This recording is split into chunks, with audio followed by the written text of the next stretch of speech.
Hello students, welcome back to my channel. आज जो chapter हम स्टार्ट करने जा रहे हैं उस चैप्टर का नाम है रेजिडेंशियल स्टेटस। बट इस चैप्टर को स्टार्ट करने से पहले ऐसे कई इंपॉर्टेंट टर्म्स हैं जिनके बारे में आपको जानना जरूरी है। तो ऐसे ही 3 इंपॉर्टेंट टर्म्स हम इस वीडियो में कवर करने वाले हैं। तो चलिए स्टार्ट करते हैं। पहला जो इंपॉर्टेंट टर्म है एसएससी, दूसरा है असेसमेंट ईयर, तीसरा है प्रीवियस ईयर। तो बात करें अगर एसएससी की, तो ये एसएससी कौन होता है? एसएससी वो इंसान होता है जो गवर्नमेंट को टैक्स पे करता है। उस इंसान को हम एसएससी कहते हैं। फॉर एग्जाम्पल, अगर मैं टैक्स पे कर रहा हूं तो मैं क्या बन जाऊंगा? SSC, the person who pays the tax to the government. अगर आसान शब्दों में कहूं तो जो भी इंसान गवर्नमेंट को टैक्स पे करता है, तो जो इंडिविजुअल जो पे कर रहा है ना टैक्स गवर्नमेंट को, उस इंडिविजुअल को हम लोग क्या बोलते हैं? एसएससी। ठीक है, यहाँ पर मैंने उसका मीनिंग दिया है बिकॉज जो मैंने अभी कहा वो आप एग्जाम में नहीं लिख सकते, आपको इलेबोरेट करके थोड़ा डीप में बताना पड़ेगा कि एसएससी क्या होता है। तो उसके लिए मैंने आपको मीनिंग यहाँ पर दे दिया है। अब बात करते हैं प्रीवियस ईयर की। प्रीवियस ईयर क्या होता है? तो मैं आपको पहले बता दूं, प्रीवियस ईयर 12 महीने का होता है, 12 मंथ्स का, और ये स्टार्ट हमेशा 1 अप्रैल से होता है और खत्म हमेशा 31 मार्च को होता है अगले साल।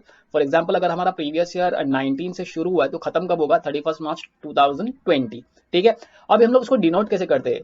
टैक्स में आप साल को किसी तरीके से डिनोट करोगे? 1920, ये जो साल है ना, इस साल को हम लोग किस तरीके से डिनोट करते हैं? 1920 करके। ठीक है, अब प्रीवियस ईयर का मतलब क्या हुआ? जिस साल हम लोग इनकम कमाते हैं उस साल को प्रीवियस ईयर कहा जाता है। जिस साल मैंने इनकम कमाया उस साल को हम लोग प्रीवियस ईयर कहते हैं। ठीक है, प्रीवियस ईयर का मैंने मीनिंग भी दिया जो आपको एग्जाम में लिखना है। प्रीवियस ईयर को समझने से पहले एक बार असेसमेंट ईयर भी कर लेते हैं, देन दोनों साथ में आपको समझाता हूँ। असेसमेंट ईयर, अब असेसमेंट ईयर भी 1 अप्रैल से शुरू होता है और 31 मार्च को खत्म होता है। अब असेसमेंट ईयर वो ईयर है जिस साल हम टैक्स पे करते हैं। ठीक है, असेसमेंट ईयर वो ईयर है जिस साल हम टैक्स पे करते हैं। फॉर एग्जाम्पल, अगर जो अब ये साल चल रहा है करंट फाइनेंशियल ईयर की बात करें, तो अभी हमारे लिए साल चल रहा है 1 अप्रैल 2020 से स्टार्ट हुआ है और खत्म होगा अगले साल 31 मार्च 2021 में। तो इस दौरान मैं जो भी इनकम कमाऊंगा ना, इसका टैक्स मैं कब पे करूंगा पता है? अगले साल पे करूंगा। तो वो जो साल रहेगा ना, वो कब से स्टार्ट होगा? 1 अप्रैल 2021 से शुरू होगा और खत्म होगा 31 मार्च 2022। करेक्ट?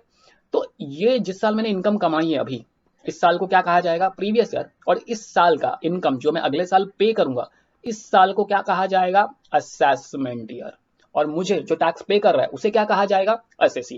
तो ये 3 इंपॉर्टेंट टर्म्स थे। मुझे लगता है आपको आइडिया आ गया होगा तीनों इंपॉर्टेंट टर्म्स क्या होते हैं। मैं आपको फिर एक बार बता दूं, एसएससी वो इंसान होता है जो टैक्स पे करता है गवर्नमेंट को।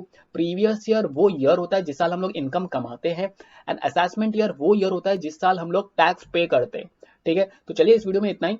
नेक्स्ट वीडियो में हम लोग और कुछ इंपॉर्टेंट टर्म्स की बात करेंगे। तो अगर ये वीडियो आपको पसंद आया तो आपको पता है क्या करना है? लाइक करो, सब्सक्राइब करो, शेयर करो अपने फ्रेंड्स के साथ।